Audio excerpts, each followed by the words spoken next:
Hi friends, welcome to my YouTube channel fun question.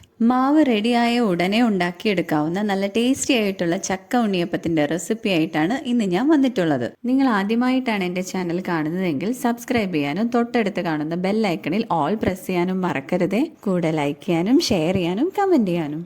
അപ്പോൾ നമുക്ക് video start ചെയ്യാം. ഈ ഉണ്ണിയപ്പം ഉണ്ടാക്കാനായിട്ട് 2 കപ്പ് പച്ചരിയാണ് ഞാൻ എടുത്തിട്ടുള്ളത്.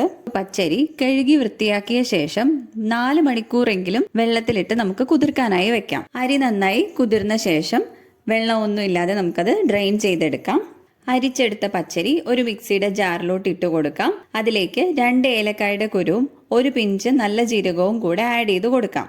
ഇനി നമുക്ക് അരി നന്നായി പൊടിച്ചെടുത്ത് വരാം. പൊടിച്ചെടുത്ത അരി ഒരു പാത്രത്തിലോട്ട് ഇട്ട് കൊടുക്കാം. ഇനി ഇതിലോട്ട് ആഡ് ചെയ്യാനുള്ള ചക്ക നമുക്ക് വൃത്തിയാക്കി എടുക്കാം. ഒരു 20 ചോള ചക്കയാണ് ഞാൻ എടുത്തിട്ടുള്ളത്. ഇത് നമുക്ക് മിക്സിയുടെ ജാറിലോട്ടിട്ട് വെള്ളമൊന്നും ആഡ് ചെയ്യാതെ നന്നായിട്ടൊന്ന് പേസ്റ്റ് ആക്കി അരച്ചെടുക്കാം. ചക്കയെല്ലാം നമ്മൾ നന്നായിട്ട് അരച്ചെടുത്ത് വെച്ചിട്ടുണ്ട്. ഇനി അടുത്തതായിട്ട് നമുക്ക് ശർക്കര പാനി ഉണ്ടാക്കണം. അതിനായി 250 ഗ്രാം ശർക്കരയാണ് ഞാൻ എടുത്തിട്ടുള്ളത്. അതിലേക്ക് 1 കപ്പ് വെള്ളം ഒഴിച്ച് ശർക്കര പാനിയാക്കി എടുക്കാം. അങ്ങനെ ശർക്കര പാനി റെഡി ആയിട്ടുണ്ട്. അരി പൊടിച്ചു വെച്ചിരിക്കുന്ന അതേ പാത്രത്തിലേക്ക് ചൂടോടെ തന്നെ ഈ ശർക്കര പാനി നമുക്ക് അരിച്ചൊഴിച്ചു കൊടുക്കാം. ശർക്കര പാനി ചൂടോടെ തന്നെ അരിപ്പൊടിയിലോട്ട് ഒഴിക്കുന്നത് കൊണ്ട് ഉണ്ണിയപ്പത്തിന്റെ ഉൾവശം നന്നായിട്ട് കുക്കാവുകയും നല്ലൊരു ടെക്സ്ചറോട് കൂടി ഉണ്ടാവുകയും ചെയ്യും. ഇനി ഈ ശർക്കര പാനിയും അരിപ്പൊടിയും കൂടെ നന്നായിട്ട് നമുക്ക് മിക്സ് ചെയ്തെടുക്കാം. ഇനി ഈ മിക്സിലോട്ട് നമ്മൾ അരച്ചു വെച്ചിരിക്കുന്ന ചക്ക കൂടെ ആഡ് ചെയ്ത് കൊടുക്കാം.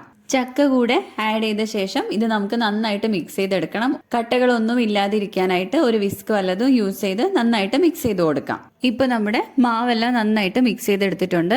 ഇനി ഇതിനകത്തോട്ട് ഒരു 1/2 ടീസ്പൂൺ എള്ള് കഴുകിയെടുത്ത ശേഷം ഇതിലോട്ട് ആഡ് ചെയ്ത് കൊടുക്കാം. വീണ്ടും ഒന്ന് മിക്സ് ചെയ്തെടുത്ത ശേഷം മധുരം ബാലൻസ് ചെയ്യാനായിട്ട് ഒരു പിഞ്ച് ഉപ്പ് കൂടെ നമുക്ക് ആഡ് ചെയ്ത് കൊടുക്കാം. വീണ്ടും എല്ലാം ഒന്ന് നന്നായിട്ട് മിക്സ് ചെയ്തെടുക്കാം. ഈ മാവ് നമ്മൾ തയ്യാറാക്കി ഉടനെ തന്നെ ഉണ്ണിയപ്പം ഉണ്ടാക്കി എടുക്കാവുന്നതാണ്. ഈ ഒരു മാവിലേക്ക് നമുക്ക് എക്സ്ട്രാ വെള്ളം ഒന്നും ആഡ് ചെയ്യേണ്ടി വന്നിട്ടില്ല. ശർക്കര പാനി മാത്രമേ ഇതിനകത്തേക്ക് ഒഴിച്ചിട്ടുള്ളൂ.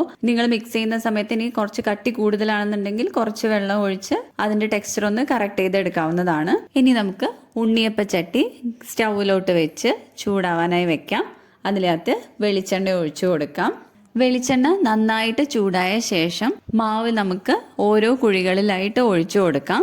ഉണ്ണിയപ്പം ചുട്ടു തുടങ്ങിയ ശേഷം ചൂട് മെയിൻറ്റെയിൻ ചെയ്ത് ഒരേ ഫ്ലെയിമിൽ തന്നെ മുഴുവനായിട്ടും ചുട്ടെടുക്കാൻ ശ്രമിക്കുക. തീ കൂട്ടുകയും കുറയ്ക്കുകയും ചെയ്യുന്നതനുസരിച്ച് ഉണ്ണിയപ്പത്തിന്റെ ടെക്സ്ചർ വ്യത്യാസം വരാൻ ചാൻസ് ഉണ്ട്.